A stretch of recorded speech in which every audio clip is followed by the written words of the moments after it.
Following segment on KROC AM is sponsored by the Gwaltney Group of RE/MAX Results. Becky Amato is in the studio with me, and Becky, you're not alone.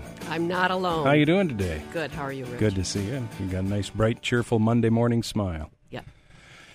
You brought a guest in. I brought a guest. Wright, custom home builder. All right. Wright Homes. How you doing, Ev? Good to see you. Good morning. Thanks for the invite. So tell us about your business. How long have you been building custom homes? Well, we've been building about 30 years. Just about got the hang of it now.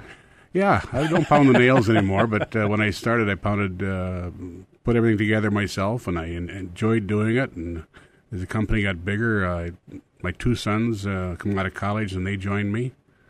And so now we build in the Twin Cities. I have one son, Kurt, that does that, and my other son, Doug, lives here in Chatfield, and he runs the Rochester operation. So I go back and forth depending on which one doesn't need me. And hopefully, and I suppose by now they're doing pretty well on their own. You just kind of oversee the action, huh? Well, yeah, I enjoy the sales part of it, working with Becky and the agents, and also involved a little bit in the selections and what we put up where. We've got one project here in Rochester that has been good for us. It's townhouses called Crimson Ridge, and we also do single-family homes. I'm from the Chatfield area originally, graduated from there, and I still have a lot of family and friends. And, spent a lot of time in Chatfield. How long? I bet you've seen a lot of changes over the past 30 years, even the last 10 years, a lot of changes. There has been, Rich, primarily in the energy field, where 10, 15 years ago you didn't even hear the word air replacement systems, where now the code requires us to put a system in that will allow air to come in from the outside. And what happened was years ago we started building houses so tight. Yeah. With Tyvek and those types of products, and the window manufacturers are better. Well, the air quality in the inside of the houses, particularly in the wintertime where the windows aren't open, the air quality got so bad that kids were developing bronchial asthma and that type of diseases. So then they had to have an air replacement system, so you brought fresh air into the houses.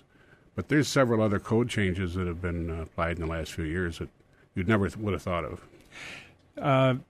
So I would imagine it changes all the time. Every new construction, every other year, you got to make sure you're up to date, up to par, and see what changes are up to code this year. Yeah, every licensed contractor has to go to education every year, and you have state codes, you have city codes, and you have the international codes, which is what the United States follows, and they change every year.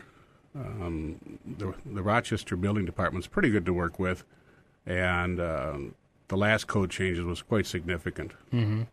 Talking with Ev Wright from Wright Homes, a custom home builder. You mentioned the Crimson Ridge townhomes.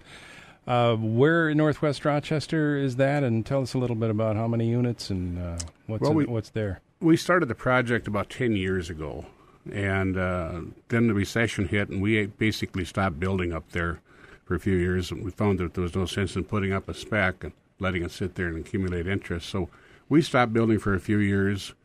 We've got about 25 lots left in there. We've got about 40 units up. Primarily now we're doing duplexes. They're located east of Highway 52 off 18th and 55th Street. It's a nice project, lots of private, and it's been a good project. Over this past weekend with the spring preview, we've had very good traffic. We had over 100 people through on Saturday, and yesterday traffic was slower, down to about 40 people, but that's still a very good day. I thought it was a nice day yesterday relative to Saturday. Right. Yeah, so, it wasn't as windy. Yeah. But I'll still take 40 people through an open house any day. All right. So there's another weekend of that coming up this weekend as well, right? This Saturday and Sunday from noon to 6, we'll be there. Noon to 5. Noon to 5. I take the opportunity to sit in the model during the parade. It's always interesting talking to the potential buyers. The parade is the Parade of Homes. And Becky, do people have to? They don't have to sign up. They just. What do you recommend? It's just very non-pressure selling. Come in, enjoy your time, look at the home. Ev does sit in the parade, and you get the opportunity to talk directly to the builder. All right. And, no pressure. You don't have to sign up, anything like that. So, again, the hours are noon to 5? Noon to 5, Saturday and Sunday. Okay. Yes. And you can always get more information by contacting Becky Amato if you're looking for a particular home. How do they get in touch with you? You can visit the GwaltneyGroup.com, or you can call me directly at 507-251-7099. And Ev, if somebody's got some ideas for you, how do they get in touch with you, or if they want to see some of these other units that you're building? Well, feel free to call me. My phone number is 507-261-4668. Because we are a small company, my two sons, myself, we're more than happy to meet potential buyers at their lot or our lots, and we don't charge to sit down and talk about their ideas or look at their blueprints that they might have. We just enjoy that opportunity. Very good. Ep, nice to meet you. Thanks for coming in. Thanks for the opportunity. Becky, good to see you again, too. Thanks, Rich. Good to see you again, too. Thanks, Rich. Good to